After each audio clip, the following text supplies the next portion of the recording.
Hey Coyote Nation, happy Wednesday to you. It's a little wet today here on the Coyote Deck, but it decided to stop raining long enough for us to talk to you. And you can see I've got a special guest, and this is a first-time guest. You know, if we were Casey and the Round Man, we'd be ringing bells and all that stuff for a first-time caller. Because Jamie Turner is with us for the first time on the Coyote Deck. How you doing, Jamie? And thank you for finally joining us. I'm doing good, Chris. Yeah, thank you for having me. And you mentioned the rain. It's still gorgeous here. It is, isn't it? There's like not a bad day in the Ozarks. No, right? Not at all. So you have lived in the Ozarks all your life, right? Just about. I was born in Oklahoma, raised out there until I was 7, and then... You know, I hear only 2 things come from Oklahoma.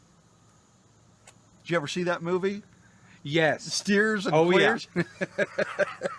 Okay, I digress. I should cut that out, but I'm not going to. So you were born in Oklahoma. Yep. Okay. And then we moved here to Lebanon. My mom was originally from Lebanon, and Right. I've been here ever since. Lived in Springfield and came back, and here I am. You're a Lebanon guy, right? Yes. I mean, absolutely. And your Lebanon Yellow Jacket. whole family from that area. You lost your grandmother, I think, earlier this year. Yes. We went to her funeral, and she was born just right up the road here, I think, Yeah, right? Sagrada, So, a town in Camden County, which I guess still exists. Yeah. I need to venture out there and try to find that. Yeah, but kind of see the roots Yeah. out there in Sagrada. Absolutely. We were talking They after... called it Sagrady. Oh, Sagrady. Yeah. Wow, okay. We were talking after the service that day, and it's like, where is that? I don't know. So, yeah, I guess that's kind of cool, being able to go back and be so close to your roots. Yeah. Right here in the Ozarks. That's pretty amazing. Yeah, and there's still family out that direction, like towards the Edwards area, and so I run into them occasionally, and that's really neat because I only saw them once a year when I was a kid, and now it's every time I go to Bear Market. So you have been a radio guy pretty much your whole life, right? I mean, radio is I have. in your blood. Yeah. Yeah. My uncle started in radio when he was in college. That I caught the bug from him. Yeah. And then he's still doing radio, and we worked together for a little bit. And then I got in 1998 Yeah. when I was 17 years old, and You're so young. they let me do overnights. Yeah. And I didn't just sit there and listen to music. I wrote news, I wrote obituaries, I wrote sports stories. Not very good, but I did it. And then whatever I could, I broke in for news announcements. Yeah. When the governor's plane went down in, I believe that was 1999 or 2000, I was the one that got on the air and told everybody. And then pretty soon the TV station started calling, asking for, any audio we had. Right. That's a lot. Looking back, that's a lot for a 19-year-old, a green 19-year-old, Yeah. to try to figure out. What great experience, though, right? And Absolutely. I wouldn't trade that for anything. That was my college. You right know there. you love radio when you say they let me do overnights. Yeah. Right? Yeah. Because usually people are like, no, I'm not going to do that. But when you love being on the air, it's like they let me do it. Right? So Yeah. that's Well, I great. turned in my application, and I was like, they're not going to call me, whatever. It was just fun to fill out the application. Right. And then I got a call back and said, can you be here at midnight? Okay. You betcha. Absolutely. So how long have you been at 107.9 The Coyote? I've been here 3 years, I think. Now. 3 years, okay. And you and Casey work very closely Yes. on the music, Mhm. right? And, we always tell Coyote Nation here on the videos, when you tune into 107.9 The Coyote, you're going to find something great. You're either going to get great music, great shows, hopefully great sportscasts or something like that, but you're going to get something great. Oh, yeah. And everybody knows about the Coyote music. So you and KC work really hard, really closely on trying to put together the best music package possible. And one of the claims to fame, I think, for the Coyote is Pump It or Dump It. Yeah. Right? You guys do Pump It or Dump It, 4 o'clock on the Casey and the Round Man show every day. And it's it brings a whole lot of things together. It brings the listeners together because they're voting on whether the song is good or not. Yes. But these songs come to you from the big record labels, right? They're trying to they're trying to show off their artists and find out, if people like their music and stuff like that. So you carry a lot of weight with these record label people.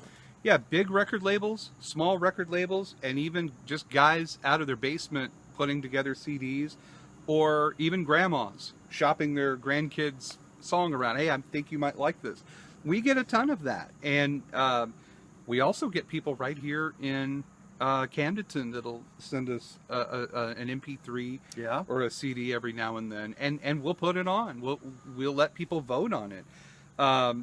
We take the songs, we put them on the air, we let people call in, and if they like it, pump it. If they don't, dump it. That's what we say every day, and that's how we do it. We put the calls right over the air, over the song as it plays, and these record reps with labels, with promotional companies, they're the ones who call us every week and say, here's who I've got this week. This is a new artist out of Nashville, or this is Garth Brooks. Garth Brooks, even though he's a legend, he still wants to know what Coyote Nation thinks of of his song. Now, have any of his songs ever been dumped before? I don't know if Garth has been dumped, but we've had artists as big as like Luke Bryan and some of those, and they've been dumped. Wow. I mean, nobody's exempt from it. Right. That's the thing. And I think that's what the record labels want to know. Right. Is, I mean, it doesn't matter if it's Luke Bryan or whatever. Is this a decent song? Are the people in Coyote Nation going to like this? And they take that into account. We've had instances where songs have been pulled because it was dumped. Wow. There's a lot of power that goes with that. There man. is. That's pretty cool. So Pump It or Dump It is a little after 4 o'clock, Monday through Friday on the Casey and the Roundman show. Okay. Yes. So you're welcome to listen in, tune in, and join Casey Rounder and, of course, Jamie for Pump It or Dump It. But you have your own show earlier in the day. In fact, I might be a little late today. You might be a little late today. Yeah, because we're up here on the Coyote Deck playing. But that's 10 to 1 every day, right? Yeah, 10 to 1. And I even do Pump It or Dump It replay at 11:30 if the song was pumped. Right. Okay. So if it's pumped, if people liked it, you do a replay. Yes. And if they dump it, you don't never do a hear it replay. again. Okay. But sometimes those songs will become hits, Yeah. even though they were dumped. You never know. What time do you do the replay? 11:30. 11:30 every morning. Okay. So now you can put a face to the voice, and like I told Casey and the Bear last week, the Bear, he's got, he fits right in because he's got a face for radio, right? Yeah. Just like all the rest of us at the Coyote, except for Casey and the Roundman. They're just pretty boys, so, what are you going to do with that? So, and you told me before, you like our quote of the day that we do on the Renegade Radio Sports That's Updates, always nice. Right? So the quote of the day comes from hockey legend Gordie Howe. Okay, here's what Gordie says. He says, I always tell kids you have 2 eyes and 1 mouth. Keep 2 open and 1 closed. You never learn anything if you are the one talking. Right? That's pretty good from That's Gordie true. Howe. Yeah. I like that. Man, Jamie, it's good to have you up here on the Coyote Deck. Are we going to be able to bring you back? Absolutely. You've been like the elusive bear, man. I mean, I said, Jamie, you want to come join us on the Coyote? Well, I really don't have anything to talk about. But now that you're broken in here on the Coyote Deck, we got to have you back. And my HHR made it down your driveway just fine. So I know I can come back now. That's right. Absolutely. There's not going to be any major damage to the HHR. All right. So tomorrow, I believe it'll be Crystal and the Bear joining us. Be sure, if you're watching this on Facebook, to keep an eye out for Jason Stapleton is at training camp, Chiefs training camp today. That's right. So he's sending out a lot of videos from there. You can check those out. If you haven't followed us on Facebook, be sure to follow us. And of course, when you watch these, share us and like us and all that, because we kind of get our self-image from Coyote Nation, don't Absolutely. we? If they don't like us, then we're crushed. Yeah. Right? Yeah. So be sure to like us and share us and all that good stuff. 107.9 The Coyote, Renegade Radio Sports Updates right around 35 past the hour, every hour from 6:35 in the morning to 6:35 in the evening. And of course, Casey and the Roundman, 3 to 6 in the afternoon. Jamie Turner middays from 10 to 1. Crystal and the Bear in the mornings. Crystal and the Bear are doing great, Oh, aren't they do a terrific job. Wow. I love their show. They're a week and a half in and they're doing great. Yeah. You know? And I mean, the reviews I've seen on so many people being so happy Yeah. with that morning show is that's really cool. So, Yeah, it's a winner. yeah, be sure to tune in Crystal and the Bear 6 to 10 in the morning. And until tomorrow, Crystal and the Bear will be right here with us on the Coyote Deck unless it's raining or snowing or something like that. You never know in the Ozarks. You really don't, do you? Until then, God bless you.